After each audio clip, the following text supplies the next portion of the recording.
Bro, Johann Hari is basically saying the quiet part out loud about Ozempic.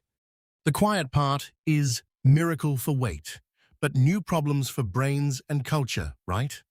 Yeah, and he's like, I wasn't hungry, like 80% less. That's insane. But how much of that is pharmacology versus him just noticing his cravings differently?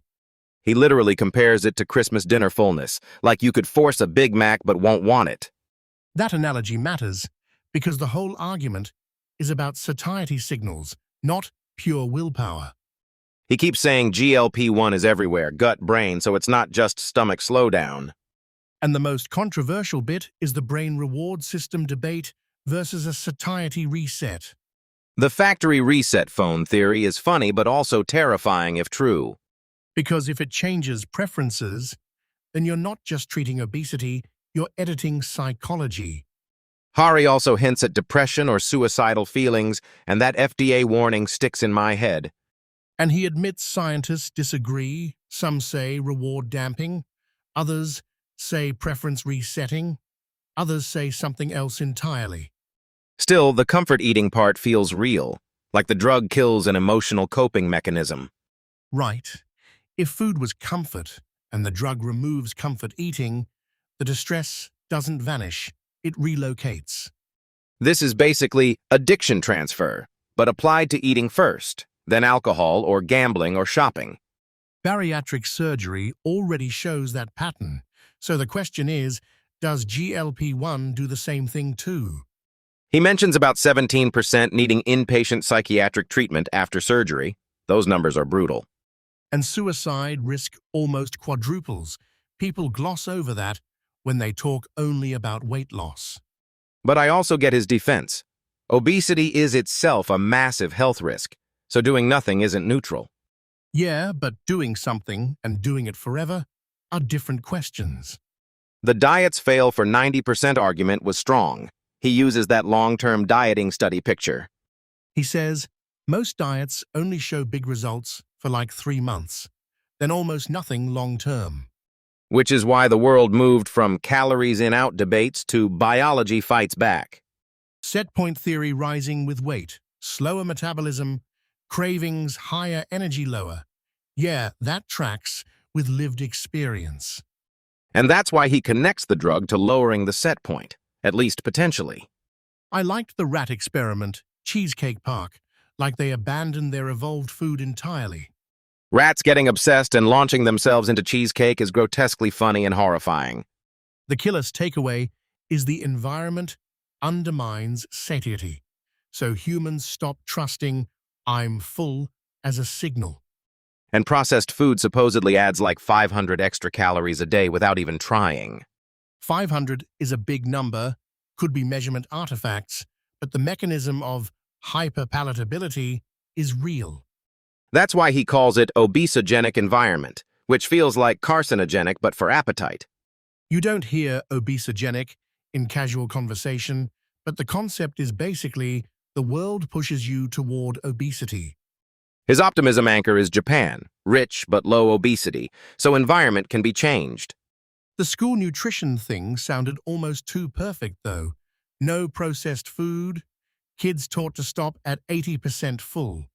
And he says not one fat child in that school, jarring is the word. It's one school, right? You can still admire it without claiming it's the whole country's secret recipe. Fair, but the cultural difference test was wild. British school dinners shown like it was a horror video. Kids screaming, "Where's the salad?" is comedy gold, and also kind of damning. Then he pivots hard to the policy failure. No one wants to take the heat like smoking bans did. Politicians being weather vanes, you'll get backlash for reforming food, so they don't. That sets up the moral tension. Are we fixing the symptom while ignoring the fire in the house?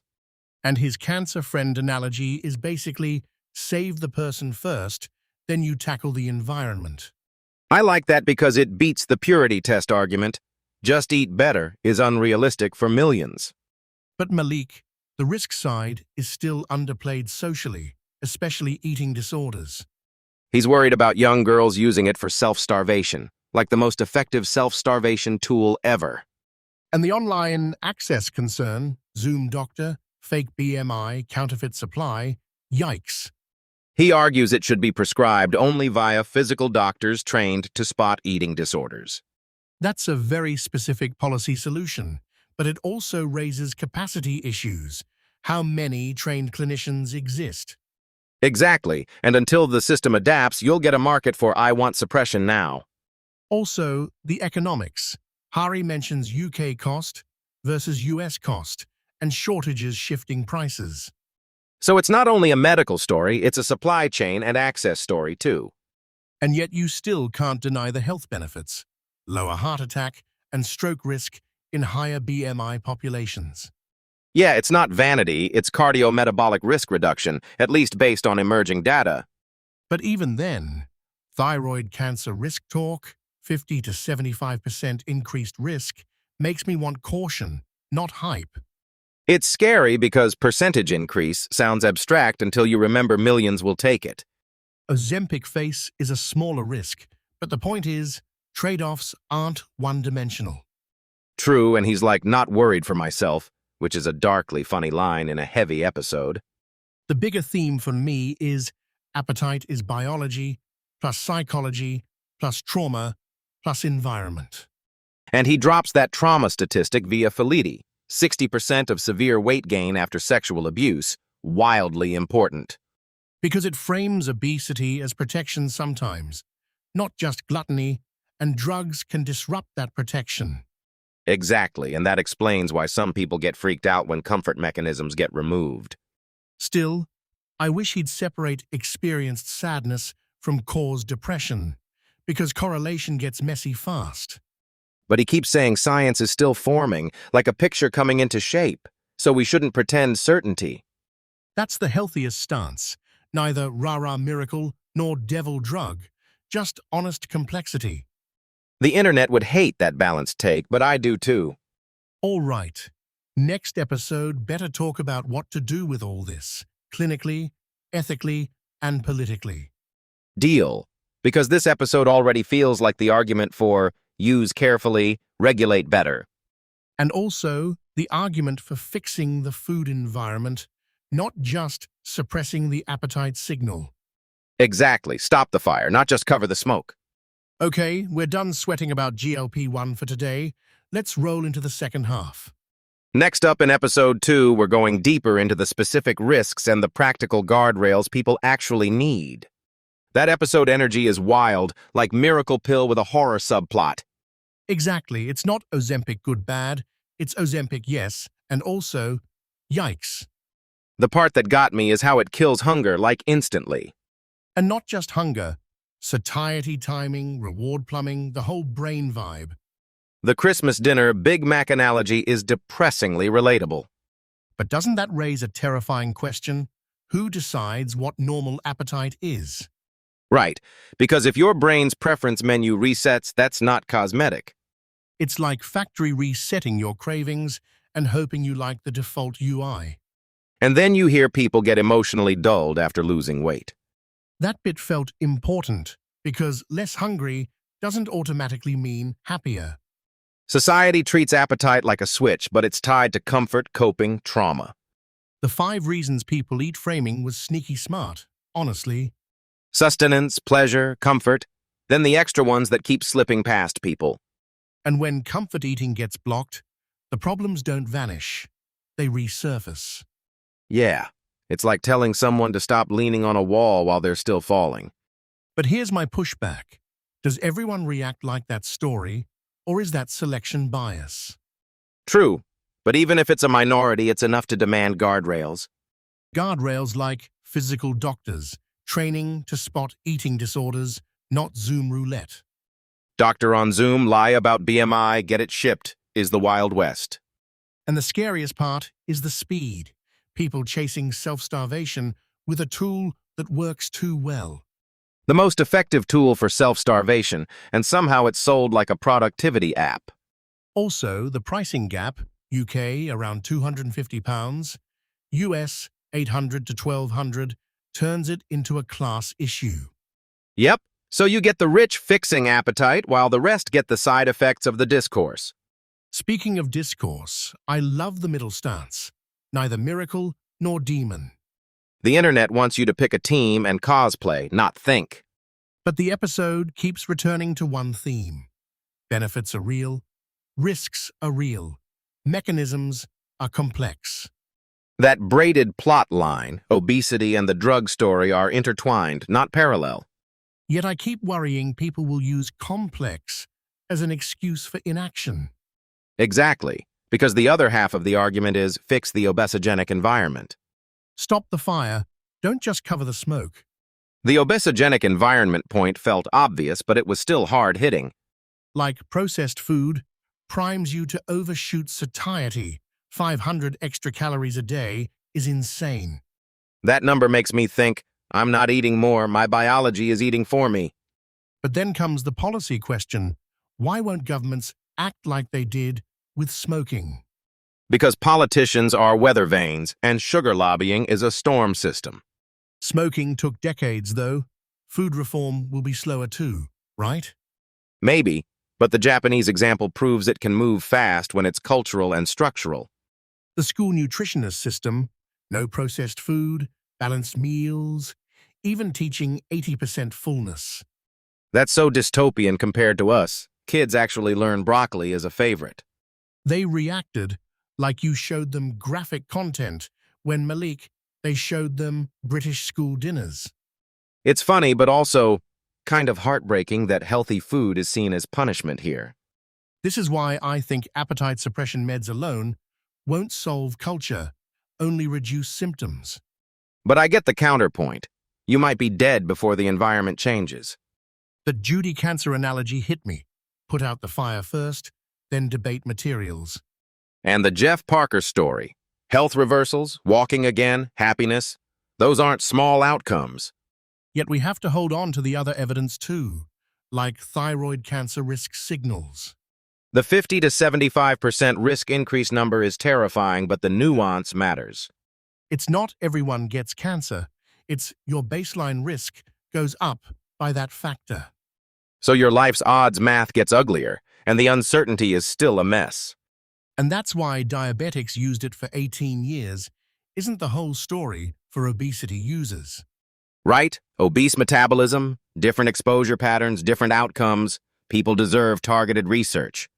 I liked that they acknowledged scientific disagreement on brain mechanisms, reward damping versus preference resets versus satiety boost. But disagreement also means regulators move slower than headlines want.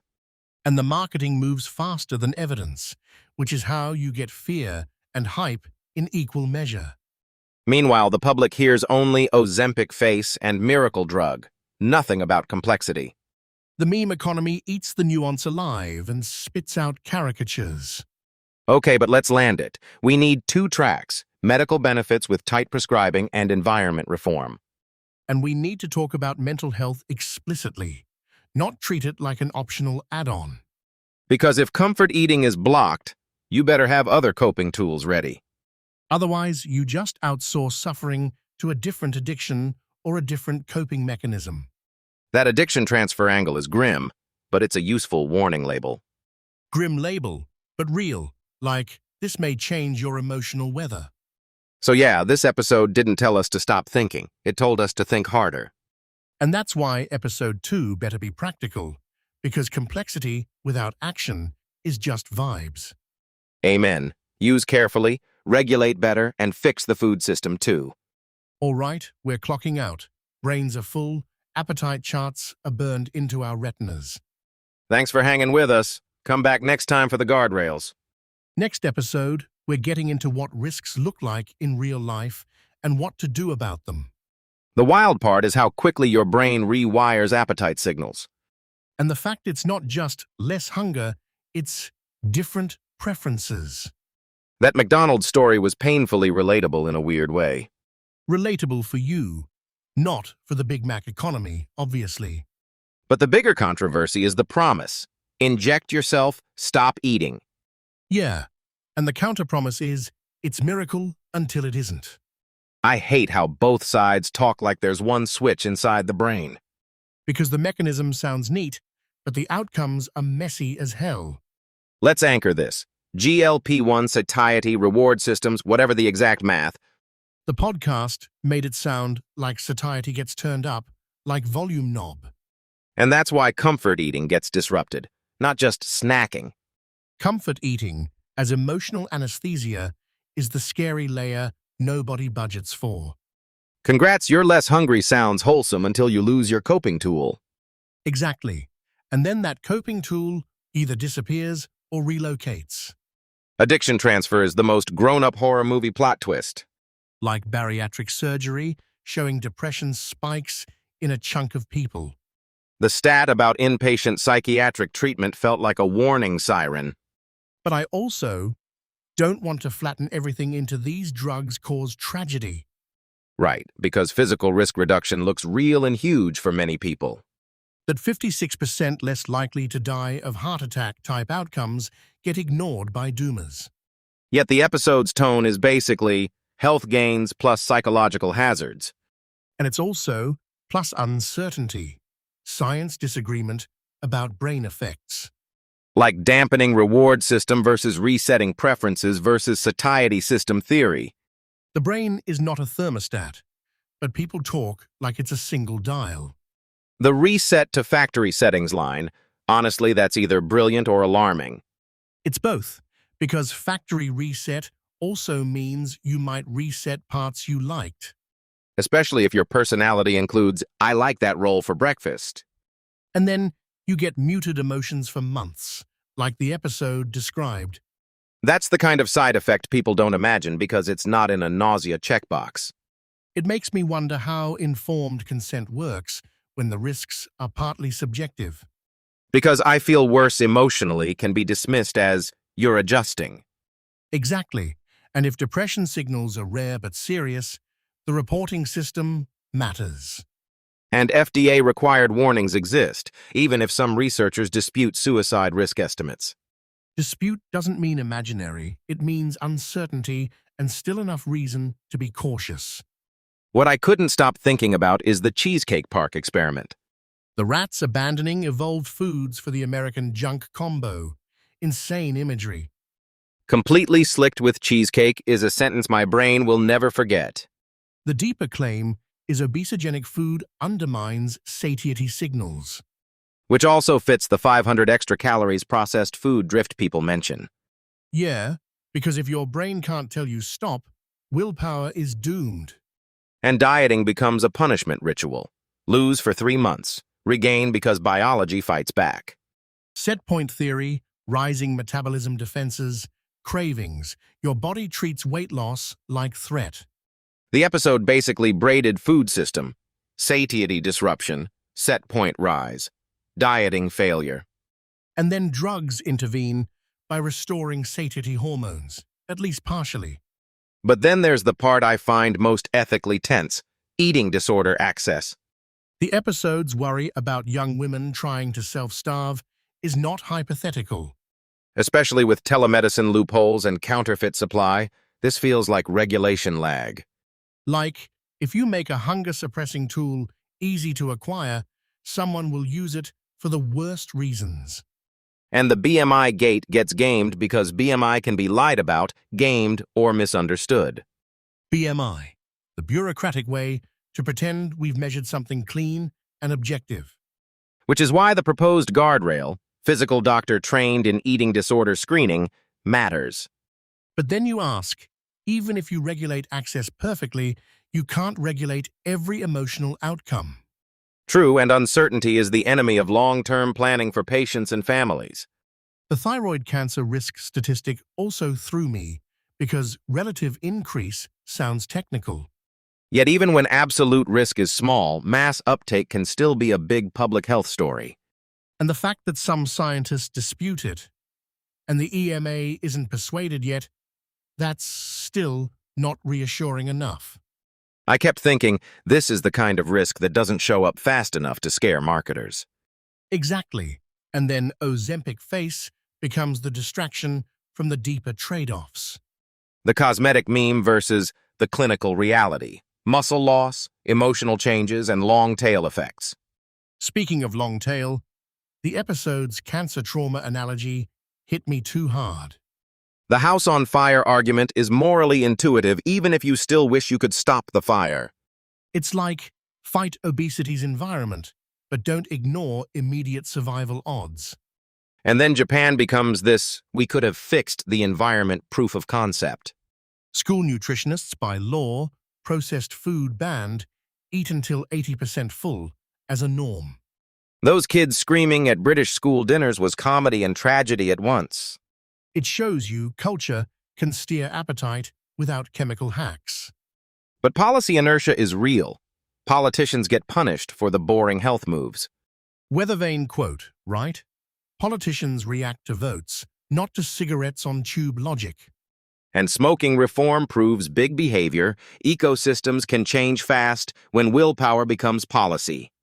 Food systems don't have the same urgency vibe yet, but they should. So where do we land for listeners who want action today? I think the action is, don't treat it like a casual weight loss supplement. And don't treat it like a villain either. Treat it like powerful medicine with complex psychological downstreams. Plus, if you're using it, monitor muscle loss and emotional side effects, not just scale weight. And simultaneously, stop pretending individuals alone can outwill a designed obesogenic environment. That's the braid. Biology plus culture plus policy, all tangled together. All right, we're at this point where complexity is no longer fun unless we translate it. Which is why episode 2 better come with guardrails and real-world risk handling. For now, just remember, fixing appetite can also expose what appetite was protecting. Next time, we'll talk about what risks look like in real life and what to do about them. All right, thanks for hanging. Go easy on your future self. And we'll see you in episode 2, where the magic gets audited. Episode 2 teaser. We are turning side effects into decisions, not scare stories. That part about satiety and the brain, my head is spinning. Same, because it's not just less calories, it's like settings reset. But if it resets preferences, then what happens to joy? Joy's a big word, Malik. People keep eating for reasons beyond taste. Right? Pleasure, comfort, stress relief. That's the messy bit. And the comfort eating is disabled angle is scary as hell. Because if food was your emotional airbag, you yank it out. Then you find out what the airbag was covering up. Like, congrats, you fixed appetite, now face the feelings. The drug doesn't only touch your stomach, it touches your coping mechanisms. And he mentioned bariatric surgery stats like suicide risk rising afterwards. That's the part everyone glosses over when they market it as a miracle. But aren't the physical benefits enormous? Like heart attack and cancer reductions. Yes, the risk math can favor it physically, especially for severe obesity. So the real debate becomes, do you treat the whole person or just the weight? And that's why fixing appetite makes me nervous, because it's not a standalone knob. Bro, appetite is basically the universal switch for culture, biology, trauma, stress. Exactly. He called the food environment obesogenic, like it primes you. And the Cheesecake Park story, I hated that, but it makes sense. Rats rejecting their natural food and basically starving, wild. But does that map cleanly to humans with willpower and choices? Humans are not rats, but also our screens are not giving us satiety. The satiety system piece is interesting, though. GLP-1 like a stop signal. Yeah, and the whole reward versus satiety fight is unresolved, which is annoying. Because people want a clean narrative. Either it kills cravings or it kills pleasure. Reality is probably some people, some pathways, sometimes, not one storyline. And then you add addiction transfer. Food becomes alcohol, gambling, shopping. That line is haunting, because it implies behavior compensates. Like if you remove comfort eating, comfort moves to a new drug. Which is why just take the pen and you're good is dangerously simplistic. I also can't get over the pricing and access stuff. $800 to $200 in the US. And shortages change behavior and policy incentives. It becomes a whole ecosystem. Plus the Zumba of the pill world. Everyone online trying to game access. That's where eating disorders enter. The self-starvation tool risk. He basically said young women can lie on Zoom and get it shipped fast. And that suggests regulation isn't keeping up with demand and social pressure. It's wild how society turned a medical intervention into a beauty shortcut. And that's where the ethical tension lives. Vanity versus treatment. But he also gave the obesity fraud argument. Diets and exercise only work long-term for a minority. The 10% keep it off point lands because biology fights back. Yet some people will say, it's still a choice. Like, just eat differently. Choices inside an obesogenic environment. Great. Sounds like blaming victims with snacks. Just don't get influenced by the design of the world, sure.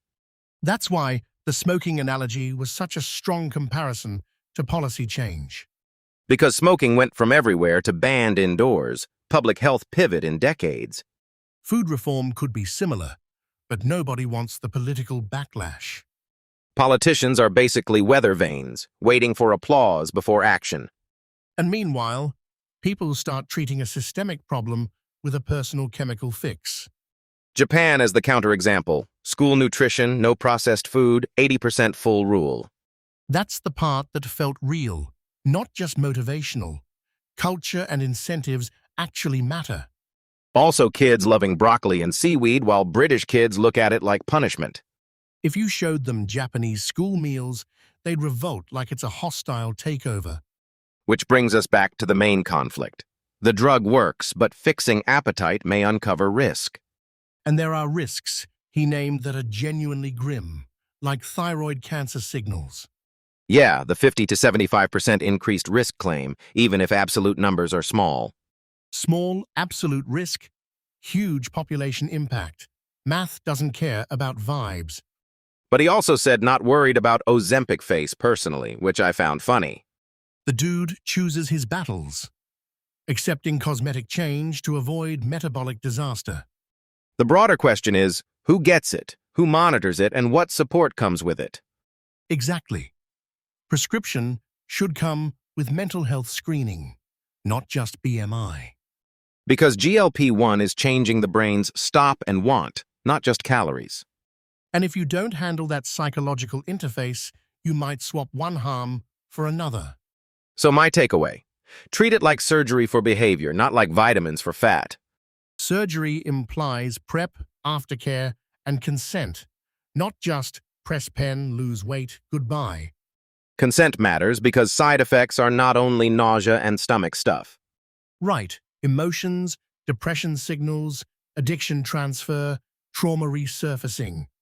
And we're early. The science is evolving while people are already injecting weekly. That's why episode 2 has to be about risk handling, what decisions to make. Because magic pill marketing is cute, but reality is paperwork and follow-ups. All right, let's land this. What do you think is the core danger? The danger is treating appetite like a machine component, ignoring the human underneath. Yep, appetite is human firmware, not a loose wire. Okay, we're out. Episode 2, we audit the real-world decision tree. And we'll talk about what risk looks like when it's not theoretical. Thanks for hanging out. Go easy on your future self. Episode 2 teaser. We're turning side effects into decisions, not scare stories. Okay, but the party story is wild. Everyone suddenly looks edited. That's the whole vibe. Gaunt, sharper cheekbones, like real-life Snapchat. And then one person pulls out the Ozempic pen like it's a phone charger. No, see, this isn't skincare. This is appetite control. Hari's tension is my tension. The weight loss is real. The side effects might be brutal. But you can't just say miracle or devil and call it a day. What I keep circling is satiety. This idea your brain learns stop again. Yes, not reward being turned down, but the satiety system being turned up. Hari basically says food becomes less pleasurable and also less possible to overdo. I love that he keeps using Christmas dinner metaphors. Physical fullness shuts the whole thing off. The part that freaked me out is psychological dulling for him after 6 months. Like muted emotions? That's not a minor nuisance, that's quality of life.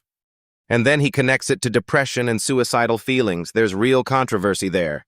FDA warnings exist for a reason, but people argue it's not the mechanism they think. He outlines 3 brain theories: reward dampening, preference resetting, or satiety boosting. Preference resetting sounds almost like factory reset, which is both hopeful and terrifying. Imagine your taste buds get demoted by software updates. Congrats, Big Mac tastes like an error message now. Here's my pushback, though. Even if the brain changes are adaptive, they're still changes you didn't consent to. True, but you also consent to being stuck hungry all day. Your baseline is already compromised. Fair, but consider addiction transfer. Bariatric surgery shows the soothing gets rerouted. Exactly. Comfort eating disappears, and some people go hunting for comfort elsewhere. Like alcohol, gambling, shopping, those inpatient psych rates are not jokes. But we should be careful. Bariatric surgery isn't identical to weekly injections. Sure, but it's a precedent, and Hari uses it as evidence of pleasure removal consequences. Speaking of pleasure, I keep thinking about sugar spirals. One cookie becomes tomorrow's craving. That's basically what he hints. Compulsive appetite can persist even after you feel bad. And his Cheesecake Park rat story is the clearest analogy for that appetite hijack. Rats going nope to their evolved pellets and going full cheesecake mode. And the cruel detail, when you remove the junk, they starve instead of eating the healthy stuff. That's the desire ignores consequences idea. Your brain learns not to stop. But again, rats don't have trauma, social context, or culture. Yet he ties it to trauma and early experiences. Comfort becomes food, not just calories. The Kaiser Permanente story is heavy. Felitti finding that huge percentage of extreme obesity links to sexual assault. 60% is insane. That's not a willpower issue, that's survival conditioning. And then the therapy concept. When weight loss removes protection, vulnerability can spike. Congratulations, you've been healed. Now you feel the original trauma for the first time. Which is why prescribing context matters. These drugs shouldn't be ordered online. Good luck. He's specifically worried about eating disorder access, starvation as a goal using a medical shortcut. The BMI and telemedicine loophole thing, that's the kind of risk nobody sees from the TikTok side. Lie about your BMI, get it mailed in 2 days. That's not a side effect, that's system failure. Also, counterfeit supply. People will play roulette with dosages. And what I don't like is the way obesogenic environment becomes a moral escape hatch for policymakers. Yes, he compares it to smoking. People said tobacco wins forever. Then regulations crushed it. Politicians love doing nothing until they can call it market forces. The optimism angle is Japan. Like you can get rich and stay lean if food culture changes. The school nutritionist detail was surprisingly effective. Banned processed food, teach stop at 80%. 5 portions, but small ones, and kids freak out at British school dinner photos. What is this ISIS video reaction? Bro, it's disgust at the idea of eating like that daily. But Japan's context matters too. Cultural norms, portion expectations, walking to school. True. Yet it shows that the baseline isn't nature versus willpower. It's environment shaping biology. And that's the braided plate idea. Food system undermines satiety, drugs restore it, culture lags behind. Which brings us to the real danger, not the drug press release, replacing complex problems with injection solutions. Like buying a fire extinguisher and ignoring the fact the building is still made of gasoline. That analogy landed, put out the fire first, then fix the materials. But the clinical question stays, who decides what fire means for each person? And the safety question too, thyroid cancer risk claims are sobering if true. The 50 to 75% increase range, paired with lifetime baseline like 1.2%, that's still scary at scale. Especially because it's under debate, and regulators haven't fully agreed yet. Exactly. This is why Trust Me Bro isn't a medical plan. And there's the looming question of long-term use. Set point resetting, appetite patterns, muscle loss. Muscle loss matters because weight isn't the whole story. Strength and metabolic health matter. So my core worry isn't the pen, it's the certainty the marketing gives people. Here's a pen that makes hunger vanish. No one says, also, you might lose comfort skills. Yeah, hunger is the obvious knob, but self-soothing is the hidden wiring. And when you pull that wiring, you might feel better physically while getting emotionally jostled. Which circles back to your earlier point. Appetite isn't a machine component, it's human firmware. Firmware upgrade is never clean. Some features break, some hidden apps stop working. So Episode 2's decision tree is exactly what we need. How people actually choose, not just what drugs promise. All right, let's do it. When risk meets reality, what does a safe choice even look like? And what do we tell the person who thinks the only option is either suffering or injections forever? That whole satiety versus reward thing is messing with my head. Because it sounds like the drug doesn't just remove desire, it changes the alarm system. Exactly. It's like your brain stops trusting one more bite. But if it's a brain reset, how do we know what else it resets? That's the scary part. People talk like it's only a stomach story. Bro, it's not a stomach, it's basically messing with your preference engine. Preference engine sounds so much worse than weight loss. And Hari's 80% less hungry is such a vibe until you hear the emotional dullness part. Yeah, I lost weight but didn't feel better is a gut punch for people. What's more controversial to me is comfort eating being amputated. Because comfort eating is not just bad habits, it's often trauma-coded behavior. And the Satiety stuff, people breaking after medically stopping, hits hard. The grandfather started raping me revelation is brutal evidence for why biology gets political. It's not that food causes trauma, it's that food can become the coping mechanism. Still, I hate the framing of it's all trauma because that can become an excuse. You mean people will weaponize complexity to avoid responsibility? Of course they will. Humans love a loophole more than a salad. But the opposite is also dangerous, acting like the only risk is side effects on paper. Like the brain theory, reward dampening versus preference reset versus satiety dial-up.